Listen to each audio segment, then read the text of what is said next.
喺50年代初，佢曾經參加解放軍，一心一意要建設共產主義嘅中國。6年之後，同中國共產黨因了解而決裂，偷渡嚟咗香港。過去50幾年，為住一份執着，佢拒絕踏進故土半步。佢係一個向往自由嘅人，佢係一個有話直說嘅人。佢從來唔掩飾自己反共嘅立場。佢而家係一位74歲嘅老人家，面上總係笑眯眯。佢係倪匡。近日咧就興一句説話嘅，就係對住鏡頭講：你係咪共產黨員？我當然唔係啦。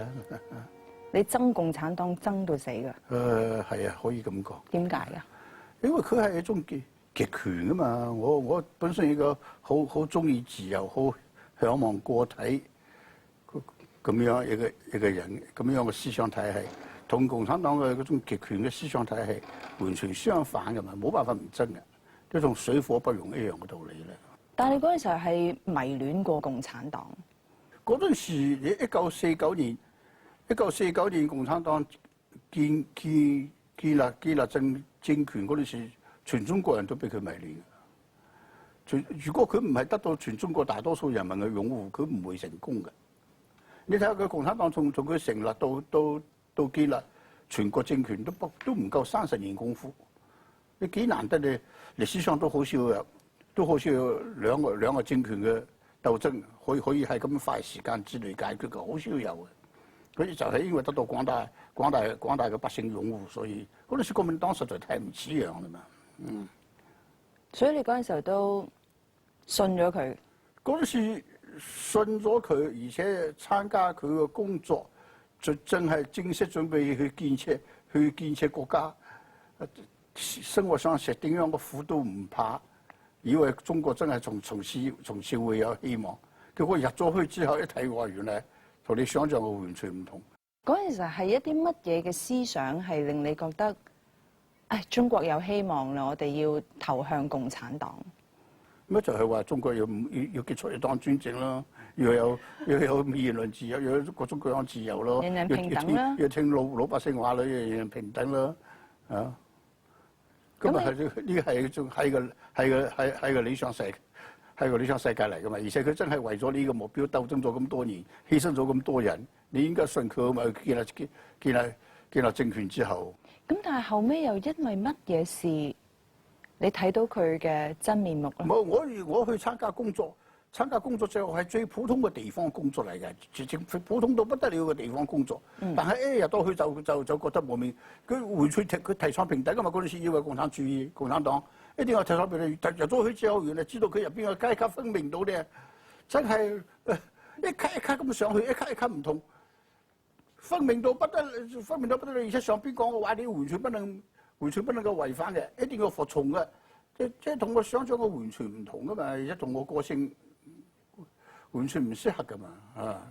第一次同佢哋發生都唔好叫衝突啊，爭論啊，即係爭論係我仲喺住受訓嘅時期，去參加土地改革，土地改革咪鬥地主咯，鬥地主啊，鬥爭大會開會之後咪槍斃咯，判死刑啦，判死刑啦，佢哋冇人識寫字啊，揾我寫報告啊，寫大字報告，寫判處判處死刑，死刑原因，我話死刑原因寫咩啊？地主。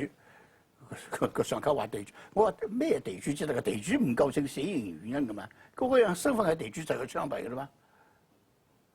佢咩地主咧？佢係不法地主啊，定係強姦婦女嘅地主啊？定係殺國人嘅地主？定係土匪地主啊？乜唔使理啊？地主你照寫地主，我話唔通我點寫？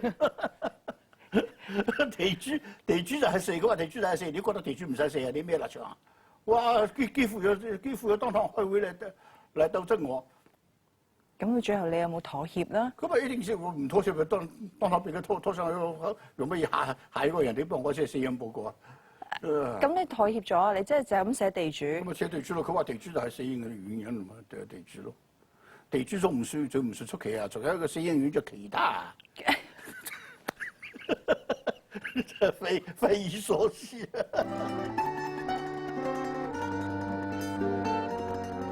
你嚟到香港之後，對共產黨有冇一啲改觀啊？點會有改觀啊？共產黨係就喺處變啊，不過越變越壞啫。而家變咗變種最壞嘅資本主義咯。最壞嘅資本係啊，即係佢，因為佢同官僚資本結合噶嘛。而家所有大企業集團完全控制喺完全控制喺官僚手上嘛。官僚資本主義係最無情嘅資本主義嚟嘅。佢唔會蝕住你老百姓嘅。你而家中華人民共和國憲法第一條就話係工人農民做基礎。而家工人農民係最下最底層最受壓迫嘅人。你啲工人宿舍分分鐘你上晝出去翻工，夜晚翻嚟已經俾人拆咗嘅。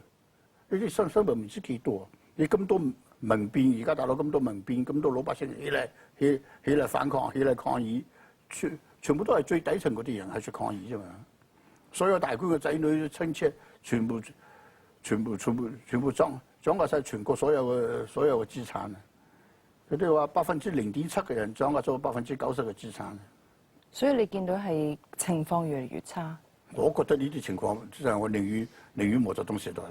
大家窮啊嘛，大家窮。咁所以鄧小平講話先讓少部分人富起來咪？嗱，先嘅小部分你唔係咁富法，你小部分富起上嚟，你要照顧未富嗰啲人，嘛你唔可以富起嚟嘅人再加倍壓迫嗰啲窮人啊嘛。而家大陸社會貧富到，你周時可以見到啲相片，嗰啲山西唔知河南嗰啲煤礦老闆，加長嗰啲禮賓車幾十架去送個女翻學之類，旁邊啲嗰啲女咧，即係10幾歲嘅女仔，衫褲都冇嘅，孭住流喺處執垃圾，咁樣嘅情況好多，啲對比太強烈㗎啦嘛，你唔可以咁樣，我哋資本主義都唔可以咁樣。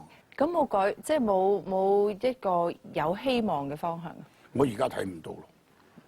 我而家回想，你政治如果唔改革嘅話，你點睇得到？你而家淨係兩種污染問題已經足以使得成個種族滅亡嘅啦。一個係官僚嘅貪污，一個係環境嘅污染。嗰兩個污染已經好嚴重到不得了喺度。環境嘅污染而家你只要少少留意下呢方面嘅消息，你就可以知道中國人再過幾十年，連可以飲嘅水都冇。佢完全冇環境保護呢個意識嘅。我舉個例子，我哋話即係好似一個人喉嚨痕咗，佢就吐痰。你喺中國就隨地吐嘅啫。係啊。佢覺得呢個好非常自然嘅事。嗰日喺網上見到一張相片，係一家唔知咩地方一架巴士啊，有咁大嘅字寫喺度，有張告示：吐痰請向外吐，即係提高個人素質。向外吐已經啲素質提高咗啦，即係冇喺裏面吐。你話佢完全冇環境保護嘅意識㗎嘛？頭先你有講到話你哥哥咧喺內地係好叻嘅，即係佢係共產黨員，亦都為國家即係付出咗好多。咁其實可唔可以某程度上都反映到喺呢個黨裏面，除咗貪官污吏之外，其實都有人做緊嘢嘅？我當然有啦，就如果冇嘅話，早就玩完啦。點仲可以玩落去啫？貪官污吏到而家咁樣嘅程度，我哋都至多佔1/3嘅話，你7000萬共產黨員入邊，至多2000萬貪污嘅話，你冇可能個個都貪。雖然網上笑話話，你捉500個官出嚟，全部槍斃，可能有冤枉嘅。可能有冤枉嘅。你揀一個拉一個出嚟，即係兩個揀一個拉出嚟槍斃，肯定要漏網嘅。一半到啦，而家最多一定有人忠心誠意喺度做嘢噶嘛。但係會唔會係即係如果可能依世界歷史嘅脈絡，就係要個國家可能個經濟有咗一定程度嘅發展，先會再去講民主發展，會唔會係咁咧？西方係咁樣，但係中國好奇怪，中國佢哋有一套理論話，經濟發展之後咧就形成一個中產階級。呢個中產階級就會自然要求政治上嘅民主，同埋更加嘅自由嘅開放。但係中國唔係喎，中國係形成咗一批中產階級喎，有錢嘅階級喎。嗰個階級非但唔要求政治民主喎，就更加投靠極權喎，希望得到更多利益喎。我哋鬧啦，我哋批評啊，我哋即係唔中意呢個政黨或者唔中意呢一個嘅政權，咁我哋鬧，咁我哋有冇啲意見俾佢哋㗎？呢個意見佢哋冇用啊！佢點會聽你？佢回旋當你係，佢回旋當你係陰謀想推翻政權反國家嘅勢力嚟㗎嘛？佢回旋唔會聽人哋意見㗎。所以呢啲50幾年都冇諗過要翻去建設國家嗰樣嘢。冇咯，真係。呢個國家都唔係百姓嘅，國家係極權統治者㗎嘛，同百姓冇關係㗎。即係白話講嘅，我愛國家，國家愛我嘛。